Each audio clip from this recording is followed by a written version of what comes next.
Good morning. Welcome to the middle of the week.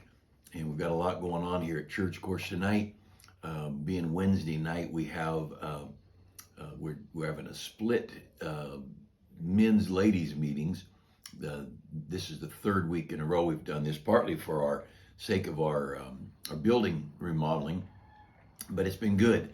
And the men's sessions have been good. I don't know what the ladies have been doing, but I know they're good. My wife is a great Bible teacher. So tonight, 7 o'clock, Wednesday night, the men are meeting in the teen room and the ladies in the friendship room, and it'll be a good time together. Hope you can join us and be a part of the evening. Of course, kids' classes are going on. And then Sunday, don't miss Sunday. We'll be back in the auditorium where we belong. Everything's sort of in its place. And if you want to be a help in some way, maybe doing some cleaning or setting up for things between now and then, feel free to call or swing by. There are probably things you can do. But I just want to say again, just a quick thank you. I'm grateful for you being with us at our church, that attend here, and then you who watch from around the country and other places. Thanks for just for joining with us in heart and spirit. You know, the Christian life it's a battlefield. We've got the three big enemies First John talks about: the world, the flesh, and the devil.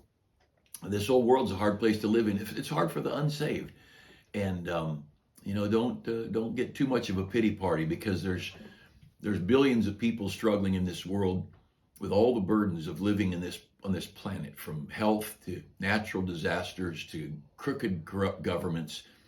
And you don't forget the Middle East and India and Southeast Asia. We live in the best of the oppressed people's places for people, and we've been so blessed, and God has been so good to us as Americans. And understand we're losing those blessings as we push God away. The ripples are slow. Threw God out in the 60s and late 50s and early 60s, prayer and Bible from our schools, and it took a while. God doesn't immediately slap us, but every time we push God a little further away, His blessings are a little further away. We've had some troubles in our country, and we're in the middle of some troubles now, and it's a product of godlessness. No political campaign is going to turn this around, because it's evil. So we've got three enemies: the world, the flesh, and the devil. So the world, that's everybody's enemy, the unsaved and the saved. The flesh, that's everybody's enemy. Our old flesh just loves wrong. And this flesh of mine is prone, the songwriter wrote, prone to wander. Lord, I feel it, prone to leave the God I love. And we've got this old enemy of the flesh. And my flesh is my enemy. And whether it be appetites or laziness, whether it be of course, sickness comes. That's kind of a part of being in the world. But my flesh is, it's the one that's going to hit the snooze button instead of get up and read the Bible. It's the one that's going to, hey, let's relax and not worry about going to church, or let's stay home and watch church online. And I'll just tell you, that's not church. Now, if it's all you can get, you're in some place there are no churches, or you're crippled up, can't get out of the house, fine, do the best you can. But it's still not church. You're watching a church service, but church is you. Church is a gathering of people. Church is the people of God singing together and greeting one another.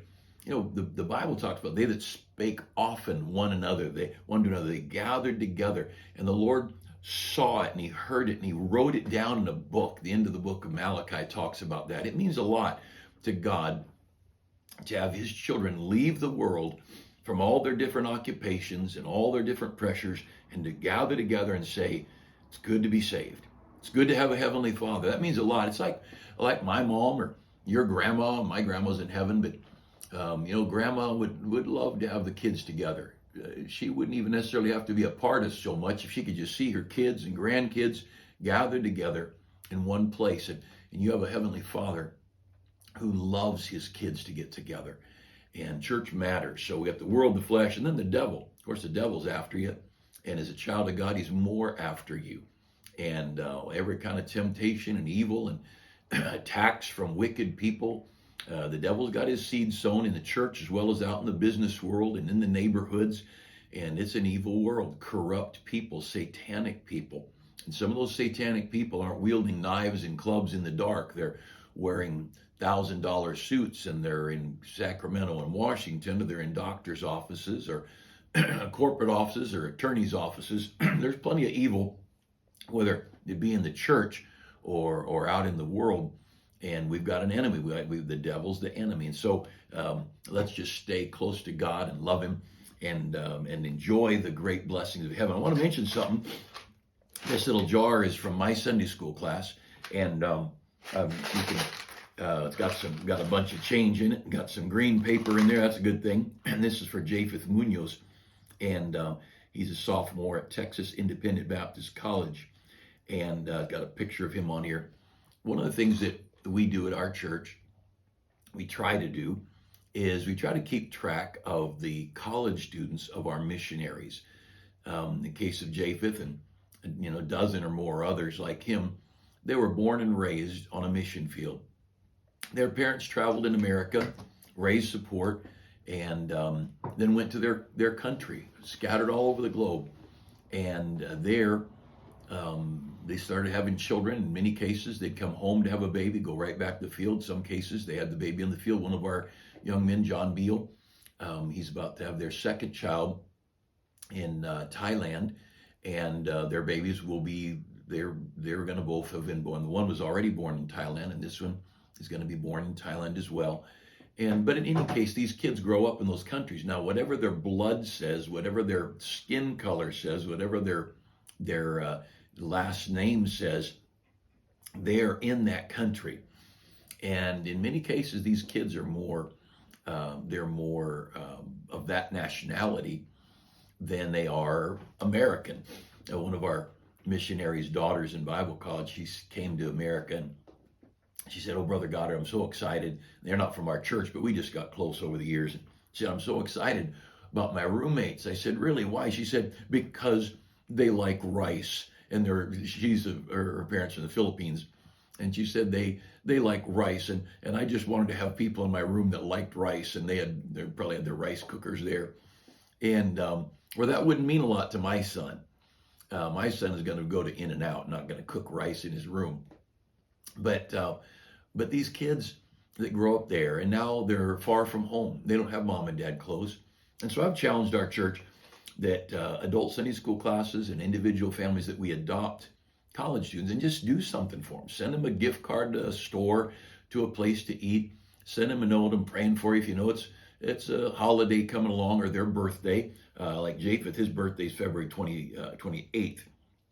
And so we'll get this money together and send it off to him, and just with a birthday note saying, "We're thinking about you." He's got his parents, out of the country, and he's in a foreign country. I'm guessing he's an American citizen. I don't know that, but I'm assuming he is.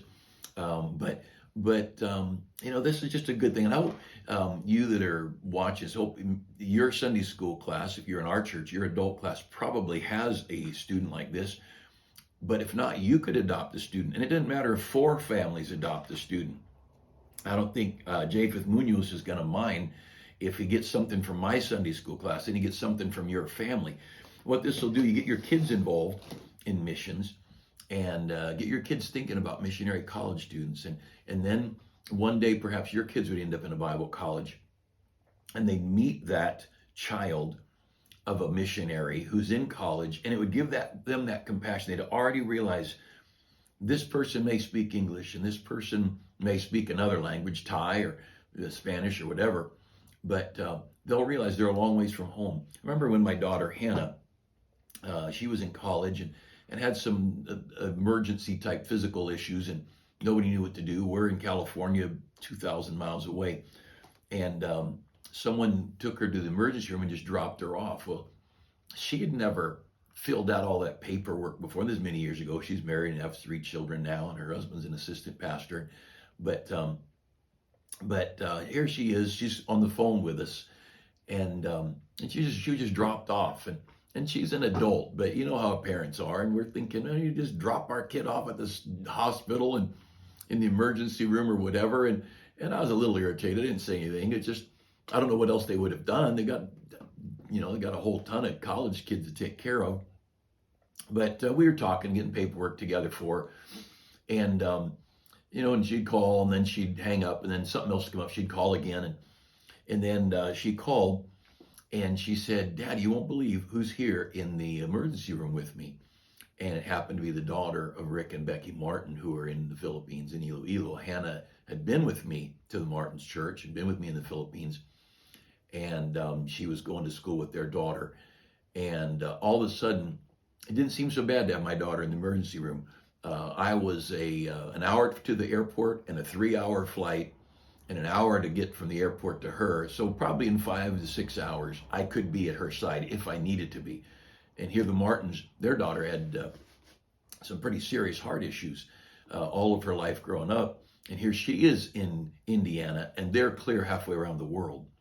And who knows how long it would have taken them to get to their daughter. And so that call saying I'm with the Martin's daughter here in the hospital, I think, all right, I'm going to get over my attitude. But to understand, when there's a medical problem, these kids don't have mom and dad close. And when there's a dating problem, a boyfriend or girlfriend, breaks up, and those are times. Here we work at raising our children so carefully, and then they go off to college, and the biggest decisions of life are being made without mom and dad around. And I, all 4 of my kids, we did that. All 4 of my children went to Bible college, and all 4 dated there, and all 4 married people they met in college. And actually, Esther and Josh, my first and third, they married people that they knew in church, but they didn't start dating till they were in college. They knew them from our church because the husband and wife both from our church. But still, there's a lot of big decisions made. And if you would think to just think about your missionaries, and you that don't go to other churches, think about the missionaries your church supports, and let's be concerned and realize if you want to be good to me, you want to do something for me or my wife, love on my kids, do something for my children, pray for them, be good to them, send them a note, do whatever you can. Josiah and Ruth Ann just had their first child recently, and they they're going to be traveling, and we're talking on the phone, and so that little girl could probably live the first 2 years of her life in the back seat of a car.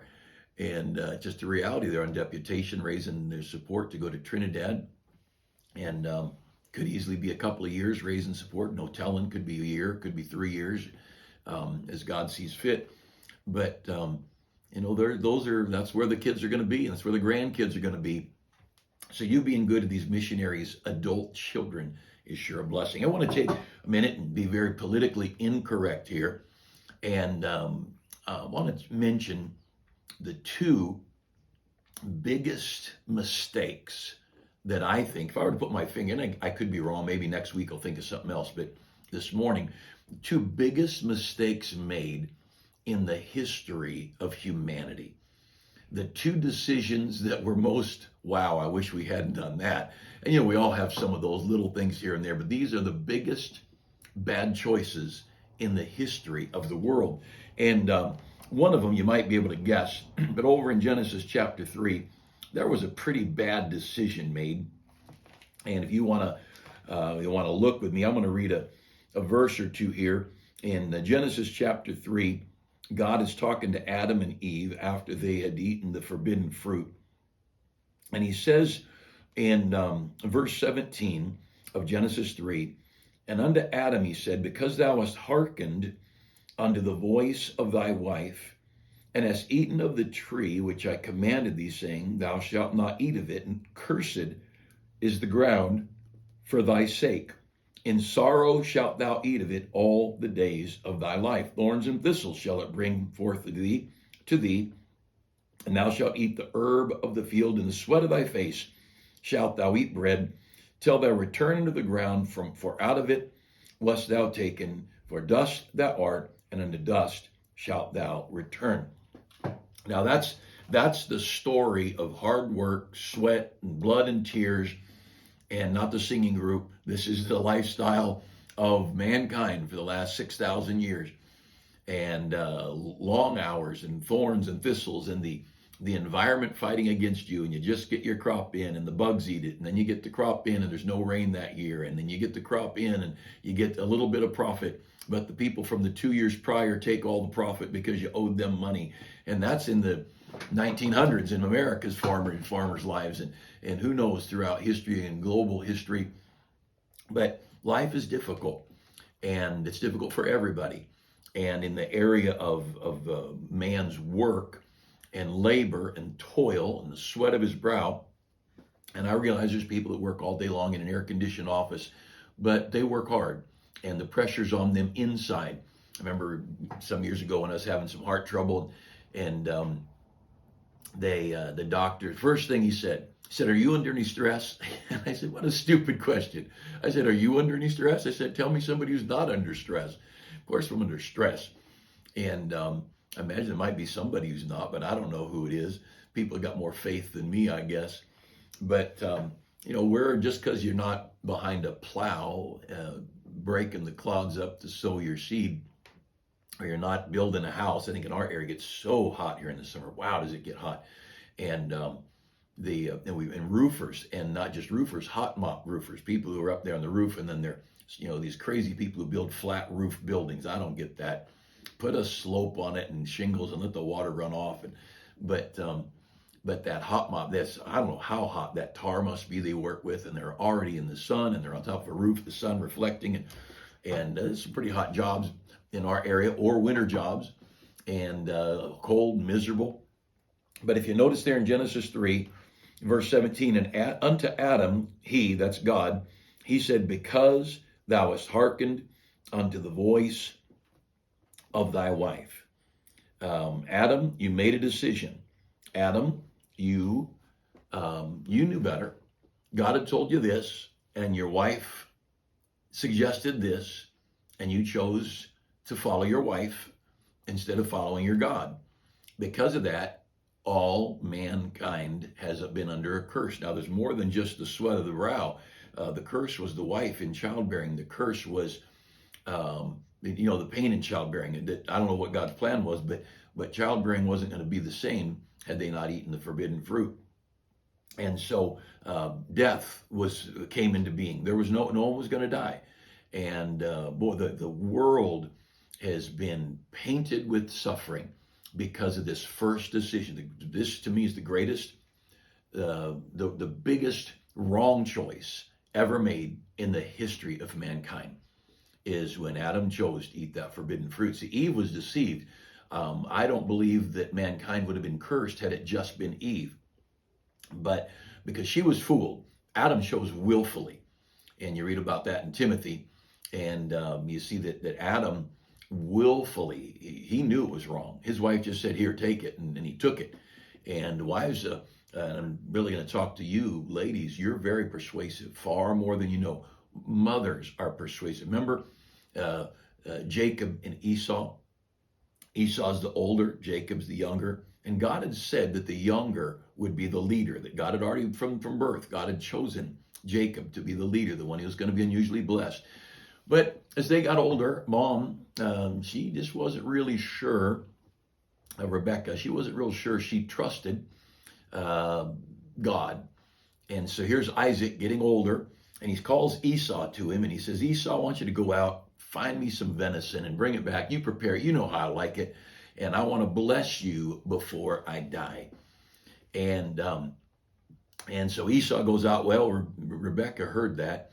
She goes to her son Jacob, and she says to Jacob, "Oh, your daddy's going to give the blessing to your big brother, and I want you to go out to the goats and get a goat, and we're going to get some of your brother's clothing. We're going to put some goat skins on your arms, on your necks, so you feel like your brother." Esau must have been a hairy man. He's called a hairy man in the Bible. Have you ever felt a goat? I've never thought of a human being's arm feeling like a goat skin, goat hair. But Jacob said to his mom, he might find out, and I'll seem to be a deceiver. And I've read that over and over. I thought, no, you're not going to seem to be a deceiver. You are a deceiver. Whether he finds out or not, you're a deceiver, you crook.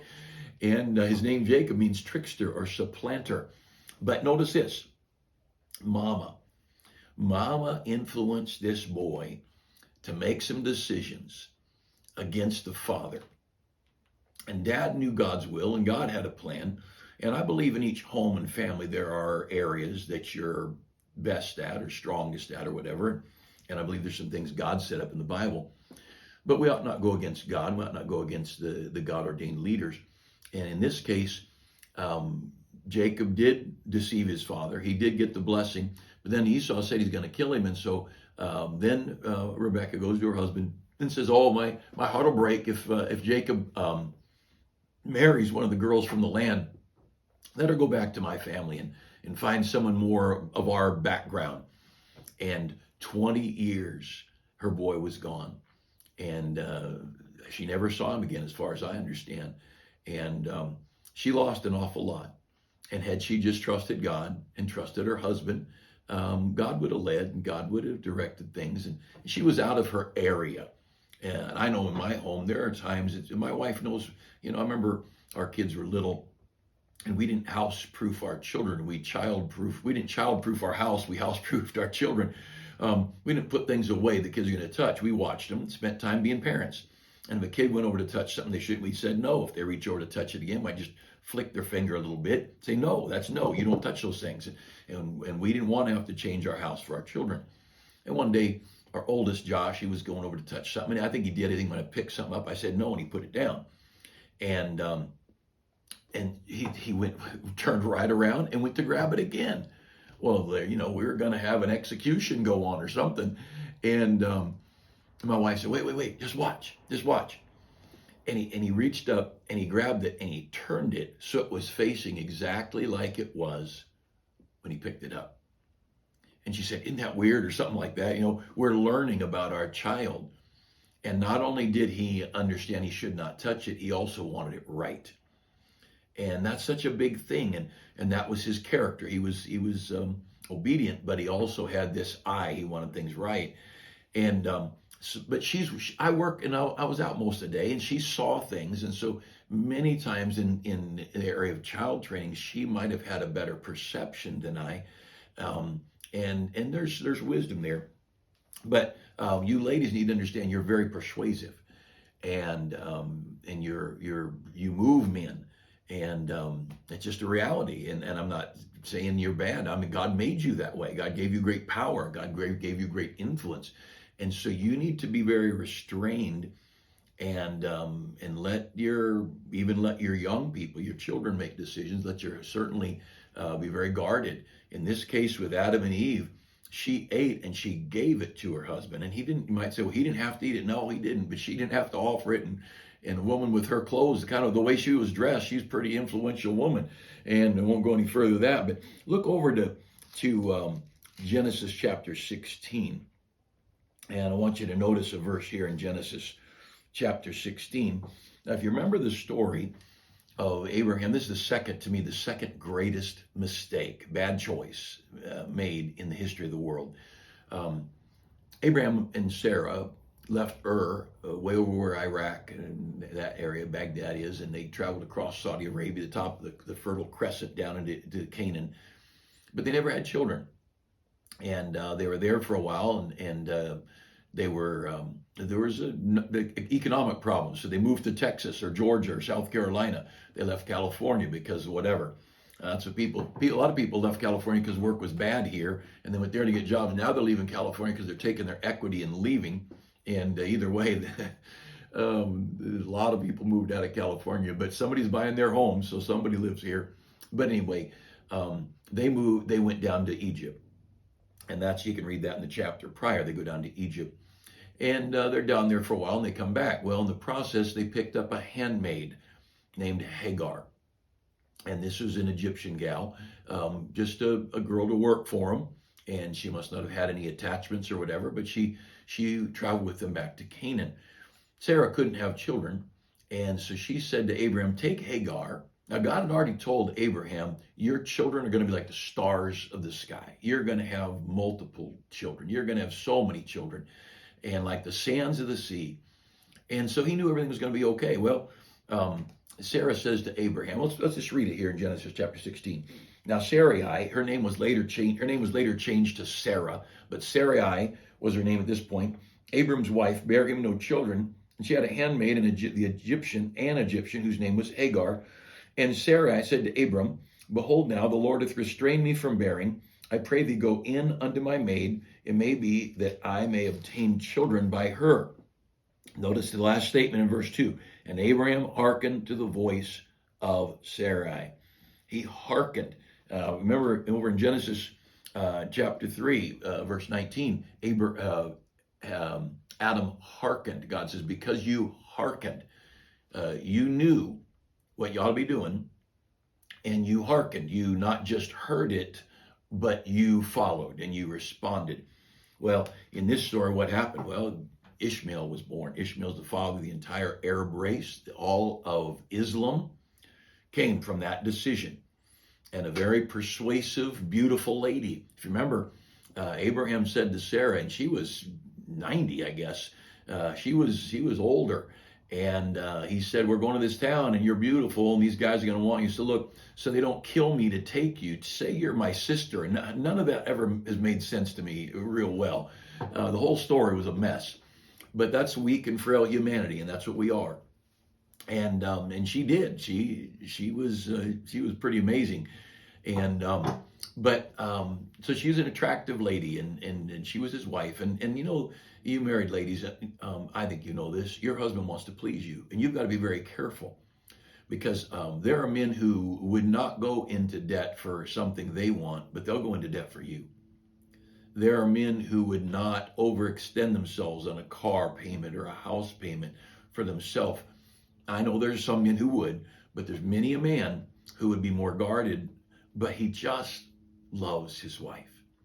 And he's willing to go the extra mile. He's willing to pay a little more or do whatever for his wife, because that's what love does. God so loved the world, he gave. Husbands, love your wives, and give yourselves for her. And so there's something about the man giving himself for the one that he loves. And in both these cases, these were tragic decisions. And obviously the man should have known better, should have done better. He did know better. Abraham, a little while later, Abraham and Sarah had Isaac, the child of promise. And Isaac had Esau and Jacob. And you know, the story, God kept his divine lineage down to Christ. He kept it all intact. But there are these forks in the roads that took place. That's where Ishmael came from. And so the two most tragic decisions, when a lady pushed a little bit in an area that she felt strongly that her husband was not pushing towards. And men, knowing, if you know something's right, you can't give. You just can't. If you know it's the right thing, be kind, be gracious. You don't have to be ugly about it, but we can't. If you know something's right, you need to do the right thing. And if your wife urges you to do, you know, A, B, or C or whatever, you can say, you know, you go ahead and do it. You're a free agent. You're an adult. But I'm not. It's like I think about, I'm marvel a little bit when the whole family has to stay home from church because one kid has a sniffle. I think, you know, let mom stay home with the kid, or let dad stay home with the kid. Let big sister stay home. I don't know. We never used our siblings as babysitters. That's everybody's call on that. But I think, why does the whole family need to stay home from church? And sometimes a family member will get a little bit of an attitude or a problem. And so the whole family's out. You know what? For me, I'm going to be in church, and I'm going to be in a good, solid, Bible-believing Baptist church. And if my wife chooses to not go, that's her call. She's an adult. I don't make my wife do anything, but nor does she make me do anything. And I'm not going to trot along like a puppy dog after a master here. I'm not a junior higher hoping that pretty girl likes me. I've got a God in heaven, and I am his child. And in both these cases, we find very good men. And in the case of Jacob, listening to his mother and her influence, there's so many cases that we could read in the Bible. And I think it's very important that we understand it's the right thing to do. And if it's the right thing to do, you should be very guarded and not be drawn off. Now, there's all kinds of decisions both ways. Things we need to do, things that are the right thing to do. I remember when David was coming into town with the Ark of the Covenant, and Michal, his wife, kind of made fun of him. You're acting like a peasant. You're not acting in a royal manner." And she mocked him, and he said, "Well, you just watch me. I'm gonna be more base than that. For God, I'm a nobody. I'm just glad God loves me." And she ended up, like Rapunzel, up in a tower somewhere, and they never had children together. And of course, in those days, things were strange. David had multiple wives, but she pushed him, and he wasn't. There's nothing in the scripture that he was unkind or anything, but he just said, "I'm going to keep doing what I'm doing because it's the right thing to do." And so, husbands and wives, several thoughts just quickly. I think it's important that you, whoever you are, you're the husband, you're the wife, if you know something's the right thing to do, especially if the Bible says do this or the Bible says don't do that, you need to man up, woman up, whatever you want to call it, cowboy up, and say, "It's what I got to do. It's the right thing to do." Then we need to be very guarded that we don't try to push our spouse against what they believe and know to be right. And it's a very dangerous thing. And it's, to be candid, more often than not, it's the wife pushing the husband because, for whatever reason, I don't know, men aren't fighters, and men might get in a fist fight, but the normal man loves his wife enough. He would rather have peace at home than strife. He'd rather give up his will. And men are that way in so many cases. You go to a rescue mission, vast majority, 90% probably or more of the people in a rescue mission are men. And they walked out of a home, they walked out of security and stability because of whatever. They weren't going to fight over it. And whether it be fight the culture, fight the employment, the financial pressures, fight the marriage pressures, whatever, and they end up in a rescue mission. Most ladies, they're going to find a way. They'll fight and claw, and they're going to find a way to keep a house, to keep a place for their babies, and they're going to make it. And we all have these weaknesses and strengths. But again, the two worst decisions in the history of mankind, I don't know the number, a billion or more of the world's citizens are Muslim, and the terrorist attacks and the fighting, all the fighting at Israel, it's almost entirely. Of course, there was Russia and Hitler years ago, but the local fighting, it's all Muslim. It's Muslim versus Jew, and that's Ishmael. That's Isaac and Ishmael.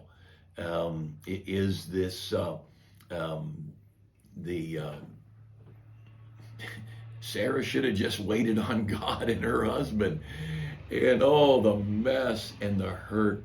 And I want to encourage you, decide carefully what you do, and do it deliberately. And let's be careful not to push somebody, and even if you men pushing your wife against their will. If they believe something is best, they believe something is right, especially if there's scripture behind it. But let's be very guarded. And if I'm on the job and I'm working for somebody else, I might be the captain of the ball team, but at work, they're in charge. They're my foreman or manager or whatever.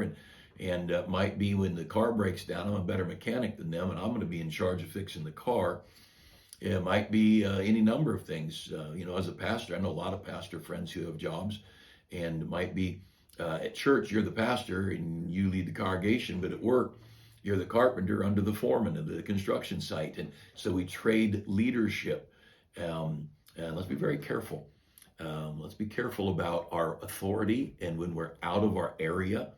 And let's be careful to encourage people to do what's right, and not push them to go against what they believe is right. And even as your children start getting older, I've said to my kids, if you will walk with God, I believe God will help you make the right decision. I started saying things like that at 16, I'm guessing, somewhere in there, during the teen years when they're still at home. Because I tried to train my children. I wanted them to make decisions. I wanted them to be decisive. And if they chose something really wrong, I might have to say something more. But let's be careful. Let's be careful to do right. Let's be careful not to push anybody out of their area. And if they're the leader, let's be very careful. In our office, these secretaries, they know what they need in the office supplies, copiers, and all those kind of things. And I'm not going to say, oh, no, we should do this or this. That's their area. And though I'm the boss, I have the privilege of backing off and trusting them. And I'm not butting in. I'm never going down on the floor at a basketball game trying to tell the coach how to coach the team. I'm not, but I maybe there was a time I could have been a better coach than them. Although I don't think I could. I coach any one player. I couldn't coach a team. I tried that one year and I thought I can't do this. I don't look at the whole picture. I'm focused, and but I'm not. I'm the coach. Maybe I may employ the coach, but he's the coach. And I think one time I made a comment to a coach, and I regretted doing it. And that's his area. And the guy taking care of our property and grounds is a wonderful job. And I don't rarely I might make a suggestion. Hey, you think we could this that? But basically, it's his ball. I trust him, and I love people. And let's do that in life. Let's be careful we don't push, especially you ladies, because you are more powerful in the life of your husband than you can possibly imagine. And let's be careful to not push your husband out of that area that he feels strong in. And the husband's the same. Let's be careful. Let's be guarded to let people follow God. And he's a faithful God. Isn't he patient with us? And he gives us an awful lot of liberty. I think we ought to give that to one another. Well, have a good day, good week. Hope you get to church faithfully Sunday morning, Sunday night, Wednesday night. Let's live for God. All right. God bless you. Thanks for joining me for a few minutes this morning.